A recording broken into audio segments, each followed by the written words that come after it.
235 টাকা 235 টাকা 30 টাকা দাও। মাপটা তো হয় নাই, তুমি আবার মাপ দাও। মাপটা হয় নাই, আবার মাপ দাও। মাপ দাও কেন? মাপ দাও, তুমি মাপটা তো ভুল করছো, তুমি মাপ দাও আবার। পাল্লা ঠিক করো। ঠিকই আছে আপনার।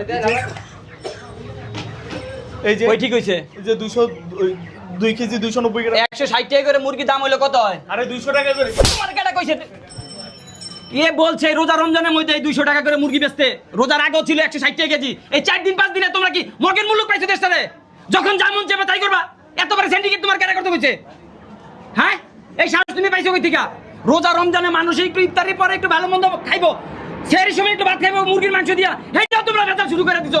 100 টাকা 160 টাকার মুরগি তোমরা 200 টাকা বেচা শুরু করে দিছো। দেশটারে কি মগের মূল্য পাইছো? এদের কারণে সিন্ডিকেট বাইরে। কে রমজানের মাসে ব্যবসা একটু কম করলে কি হয়? হ্যাঁ, ব্যবসা একটু কম করলে কি হয় রমজানের মাস? সাধারণ পাবলিকের দিকে একটু তাকাইও। আপনার কাছে গেলে লেগে আইছিলাম